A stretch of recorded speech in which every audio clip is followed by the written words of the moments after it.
नमस्कार दोस्तों, मैं प्रभात तिवारी और सार्थक क्लासेस के यूट्यूब चैनल पर आप सभी लोगों का एक बार फिर से बहुत बहुत स्वागत करता हूं। और दोस्तों, आज के वीडियो में हम बात करेंगे जो उत्तर प्रदेश लोक सेवा आयोग के अंतर्गत असिस्टेंट प्रोफेसर का एग्ज़ाम हुआ है, जिसको जनरली हम लोग यूपीपीएससी जीडीसी के नाम से जानते हैं। उसका जो जीके का पार्ट है, उससे जो एक टेंटेटिव सोल्यूशन है उसके, वो हम शेयर करेंगे आपके साथ, और एक छोटा सा एनालिसिस भी करेंगे इस पेपर के संदर्भ में।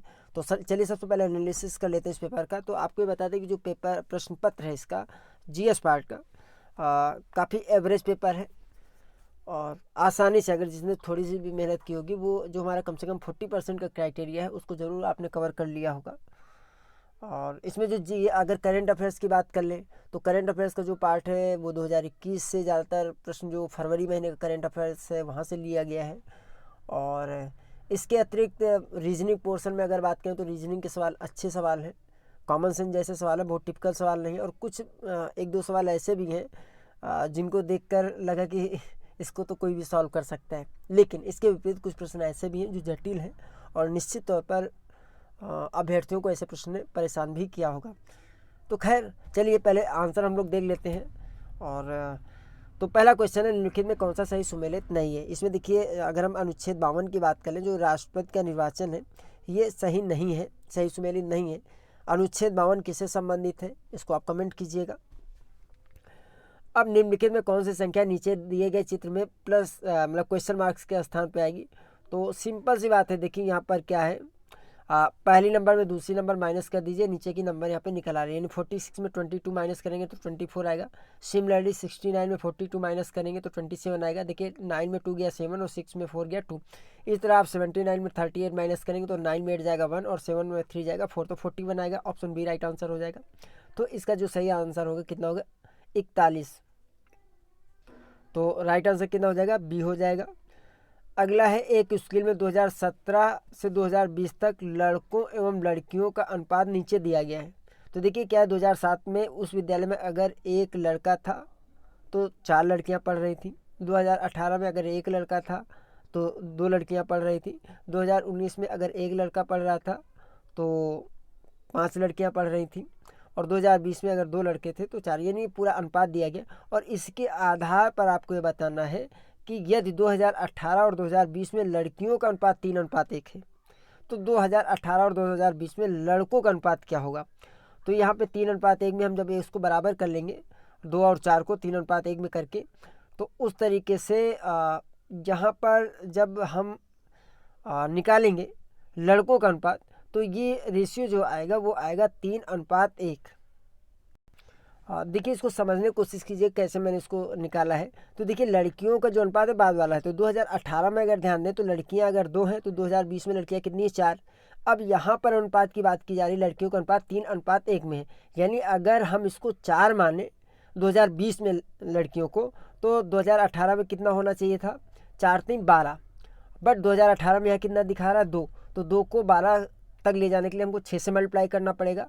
तो 6 से हम 1 को भी मल्टीप्लाई करेंगे तो ये हो जाएगा 2018 में जो पहला अनुपात 1 है वो हो जाएगा 6, यानी 6:12 हो जाएगा। उस कंडीशन में जब 6 और 2 का अनुपात हम निकालेंगे तो वो आएगा 3:1। तो इस तरीके से ऑप्शन सी सही होना चाहिए। क्वेश्चन नंबर 4, और इसमें क्या है कि मौलिक अधिकारों के संदर्भ में निम्नलिखित कथनों में से कौन सा सही है या है। तो कथन देख लेते हैं क्या है। यहाँ संविधान का अनुच्छेद 19(1) जी भारत के सभी नागरिकों का किसी भी पेशा व्यवसाय करने के अधिकार को सुरक्षित करता है, बिल्कुल सही है। जो अनुच्छेद 19(1) जी है उसमें साफ साफ लिखा हुआ, बिहार एक्ट उठा के आप देखिएगा, अभी हमने भी देखा है कि इसमें जो पेशा व्यवसाय करने का अधिकार है आपके लिए सुरक्षित है। लेकिन इसी अनुच्छेद में कहीं भी मादक पदार्थ या मादक द्रव्यों के व्यवसाय की बात नहीं की गई है। और आपका कथन भी यही कह रहा है कि संविधान के अनुच्छेद 19(1) जी के अंतर्गत मादक द्रव्यों के व्यवसाय करने का कोई मौलिक अधिकार नहीं है, तो इसका कहीं पे बात ही नहीं की गई है। तो इस तरह से यह भी सही होना चाहिए। तो दोनों कथन यहाँ पे सही हो जाएंगे। किस गवर्नर जनरल के कार्यकाल में प्राचीन स्मारक संरक्षण अधिनियम पारित हुआ था। तो लॉर्ड कर्जन के समय में पारित हुआ था 1904 में। और देखिए अधिकतर इसमें से क्वेश्चन अगर आप लोगों ने सार्थक क्लासेस के नोट्स पढ़े होंगे या टेस्ट सीरीज ली होगी तो नो डाउट आपको बहुत सारे क्वेश्चन एज इट इज़ मिले होंगे। चूँकि मैंने आपसे पहले भी बताया था कि जो यूपीपीएससी के ये पेपर है, ये पैटर्न, यहाँ पर क्वेश्चन रिपीट होने की संभावना लगातार बनी रहती है। हो सकता है अगर डायरेक्ट न मिलेगा तो उस प्रश्न से मिलता जुलता भी आपको उत्तर मिल जाएगा। तो चलिए अगले क्वेश्चन में हम लोग पढ़ते हैं। क्वेश्चन नंबर 8, एंट्रॉपी के संदर्भ में जब तंत्र की ऊर्जा बढ़ती है तो निम्नलिखित में कौन सा कथन सही होगा। देखिए पहले एंट्रॉपी आप समझ लीजिए, ऐसे अभ्यर्थी जो साइंस स्ट्रीम से नहीं है उनके लिए सरल शब्दों में हम बताएं कि देखिए जब भी हम किसी कार्य को करने के लिए ऊर्जा देते हैं तो उसमें ऊर्जा का बहुत बड़ा भाग होता है जिसका उपयोग नहीं होता है, अर्थात उस ऊर्जा को काम में नहीं बदला जा सकता। उदाहरण के तौर पर सपोज दैट आपने एक भगोने में पानी भर के गर्म करने के लिए गैस पे चढ़ाया और गैस आपने ऑन की, तो गैस का कुछ पार्ट जो उसकी हीट है वो तो कुछ पार्ट एनर्जी में जा रही होगी, लेकिन कुछ हीट का जो पार्ट है आसपास वो वेस्ट भी हो रहा है जिसका कोई यूज़ नहीं हो पा रहा है। आप देखिए ना कि अगर आप गैस जला के आसपास हाथ ले जाएं तो वहाँ पे आपको भी गर्मी महसूस होती है। तो ये ऊर्जा जो काम में नहीं बदली जा रही है, अर्थात जिसका उपयोग नहीं हो पा रहा है, उसको ही शायद हम एंट्रॉपी कहते हैं। तो एंट्रॉपी का मतलब ऐसी ऊर्जा जो काम में नहीं कन्वर्ट की जा रही। तो अब ये प्रश्न है कि जब तंत्र की ऊर्जा बढ़ती है यानी तंत्र को आप ऊर्जा अधिक दे रहे हैं तो उस कंडीशन में कौन सा कथन सही होगा। तंत्र की एंट्रॉपी बढ़ेगी या तंत्र की एंट्रॉपी घटती है। तो देखिए इसमें पहला वाला सही कि जब ऊर्जा बढ़ेगी तो स्वाभाविक जो एनर्जी डिस्ट्रॉय होने वाली उसकी भी मात्रा बढ़ जाएगी, तो संभवतः इसका कथन एक ही सही होना चाहिए। देखिए संभवतः शब्द मैं इसलिए लगा रहा हूँ कि मैं अपनी तरफ से 99% आश्वस्त हूँ, लेकिन 1% हमें जब तक हमारी ऑफिशियल आंसर की नहीं आ जाती है तब तक हमें संभावना लगा के ही इस पर टिक मार के आगे चलना पड़ेगा। अब ये क्वेश्चन नंबर 7 है। इसमें देखिए स्कॉटलैंड को 1 2 3 4 5 6 7 8, लोन को 1 4 3 5, लॉट्स को 8 1 2 4 और डैन को 5 3 7 और सन को SON को 4 5 8 कहा जाता है। तो सी का कोड क्या होगा, कंपेयर कर लीजिएगा, इसमें आपको 6 मिलेगा। क्योंकि देखिए जो सी है वो केवल स्कॉटलैंड में है और स्कॉटलैंड में 6 केवल ऐसा, अन्य में देखिए ना तो सी है और ना 6। तो सिंपल आपको कॉमन सेंस से आप इसको निकाल सकते हैं, सी सही आंसर होगा। सूची 1 को सूची 2 से सुमेलित कीजिए तथा सूचियों के नीचे दिए कोड से सही उत्तर का चयन कीजिए। तो इसमें देखिए कोड मिलान सामने आपके है और ऑप्शन ए राइट आंसर होगा, क्योंकि फ्रियान जो है प्रशीतक है, वाटर गैस हाइड्रोजन तथा कार्बन मोनोऑक्साइड है, रॉकेट ईंधन द्रव हाइड्रोजन है और टाका टिन तथा लेड है। सूची 1 सूची 2 को आप सुमेलित कीजिए तथा सूचियों के नीचे दिए गए कोड में से सही उत्तर को आपको चुनना है। ठीक है, तो ये क्वेश्चन देख लीजिए। तो अब मुझे नहीं लगता कि आप में से किसी का गलत हुआ होगा। जैसे मैं कह रहा था कुछ क्वेश्चन देख के आपको हंसी आई होगी, जैसे मत्स्य पालन किससे संबंधित है, मछली से। फूलों की खेती किससे संबंधित है, फूल से। रेशम के कीटों का पालन, रेशम से। अंगूर की खेती, अंगूर से। तो आई होप कि इससे सरल क्वेश्चन तो नहीं हो सकता था। शेष आप मिला लीजिएगा इसको। अब यहाँ पे देखिए फैब 2021 का करंट अफेयर्स है कि हाल ही में निम्नलिखित में से किस संस्थान ने एक नया ड्रोन अनुसंधान केंद्र खोला है। तो IIT रुड़की ने, और ये फैब 2021 की न्यूज़ है। एरो इंडिया 2020 के संदर्भ में निम्नलिखित में से कौन सा कथन सही है। तो इसमें केवल कथन एक सही है और ये भी आपका शायद फरवरी का ही है एग्जाम क्वेश्चन करंट अफेयर्स। इसका आयोजन बेंगलुरु में किया गया था। कौन सा कथन सही है, ठीक है। इसमें 55 देशों के प्रतिनिधियों ने भाग लिया था, तो दूसरा गलत है, ऑप्शन 1 इसका सही है। और क्वेश्चन नंबर 12, निम्नलिखित में कौन सी नदी मुल्ताई के पवित्र तालाब से निकलती है। तो मुल्ताई नदी से ताप्ती नदी निकलती है। आपको टेस्ट सीरीज और क्वेश्चन नोट्स में सब जगह क्वेश्चन मिला होगा। क्वेश्चन नंबर 13 बहुत सरल सवाल है। देखिए दोस्तों, औसत के सवाल आपको आपने प्रयास भी किए होंगे, इनको आप जनरल तरीके से सॉल्व कर सकते हैं। एक बस में सवार 50 विद्यार्थियों की औसत आयु 20 वर्ष है। जब कंडक्टर की आयु सम्मिलित कर ली जाती है तो औसत आयु 1 वर्ष बढ़ जाता है। कंडक्टर की आयु क्या है। देखिए 50 लोगों की औसत आयु 20 थी, तो 50 × 20 करेंगे तो आपका 1000 आएगा। अब एक व्यक्ति बढ़ा लिया तो व्यक्ति 20 से हो गए 21, कंडक्टर को आपने बढ़ा लिया ना, और औसत उम्र भी 1 साल बढ़ गई, यानी जो 50 थी कितनी हो गई 51। तो अब 21 लोगों को की पूरी उम्र निकालने के लिए आपको 21 को 51 से मल्टीप्लाई करना पड़ेगा, तो ये करीब आएगा 1071। यानी 20 लोगों की कुल आयु थी 1000 और 21 लोगों की कुल आयु है 1071। तो एक व्यक्ति जो बढ़ा है उसकी उम्र क्या है, 71 वर्ष है। तो ऑप्शन ए राइट आंसर होगा। ठीक है, क्वेश्चन नंबर 40, निम्नलिखित में कौन कौन स्वराज पार्टी के गठन से संबंधित थे। दो लोग स्वराज पार्टी से संबंधित थे, CR दास और मोतीलाल नेहरू जी। संभवतः 1923 में इसकी स्थापना हुई थी। जुलू जनजाति निम्नलिखित राष्ट्रों में किस में पाई जाती हैं। दक्षिण अफ्रीका में पाई जाती हैं। पेड़ जड़ से वैसे ही संबंधित है जैसे धुआं आग से। भाई पेड़ का अस्तित्व तब है जब उसकी जड़ है और धुआं का अस्तित्व तब है जबकि आग है। तो मुझे लगता है ऑप्शन सी सही होना चाहिए। एंड दोस्तों थोड़ा सा ये प्रिंट सही नहीं आ पाया है, को एक सेकेंड, ये थोड़ा सा क्वेश्चन नंबर 16, सॉरी ये दो बार आ गया पेज, ठीक है। क्वेश्चन नंबर 17, हाइड्रोजन ईंधन सेल वाहन निम्नलिखित रसायनों में से किसको उत्सर्जन के रूप में पैदा करता है? तो जल को। देखिए हाइड्रोजन ईंधन है और ऑक्सीजन से रिएक्शन कर जाएगा तो H2O सीधे वाटर बन जाएगा, तो ऑप्शन बी राइट आंसर होना चाहिए इसमें। निम्नलिखित में कौन सा युग्म सही सुमेलित नहीं है? कौन सा युग्म सही सुमेलित नहीं है? तो देखिए इसमें इंदु मल्होत्रा जो है महिला क्रिकेटर ना होके ये जज हैं, इनकी नियुक्ति हुई थी, काफ़ी चर्चा में थी पिछले साल 2021 में। इसको शायद हम लोगों ने करंट अफेयर्स पढ़ा था, उसमें इसको डिस्कस भी किया था। निम्नलिखित में कौन सा सही सुमेलित नहीं है? अनुच्छेद है, तो कौन सा सही सुमेलित नहीं है? तो शोषण के विरुद्ध अधिकार से संबंधित जो अनुच्छेद 20 और 21 दिया है ये सही सुमेलित नहीं है। क्वेश्चन नंबर 20, अधिकतर रेगिस्तानी पौधे रात के समय पुष्पित होते हैं क्योंकि? देखिए पुष्प क्यों खिलते हैं? पुष्प खिलने का एक ही मेन रीज़न होता है कि जो परागण है मोस्टली यही होता है कि उनका जो है प्रकीर्णन हो सके, और प्रकीर्णन का एक महत्वपूर्ण स्रोत आप जानते हैं कि कीड़े होते हैं।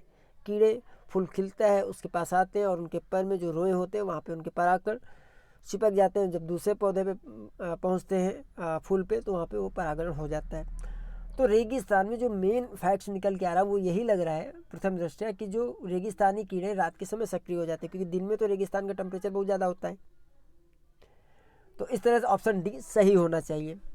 क्वेश्चन नंबर 21, निम्नलिखित कथनों पर विचार कीजिए तथा नीचे दिए गए कूट का प्रयोग कर सही उत्तर चुनिए।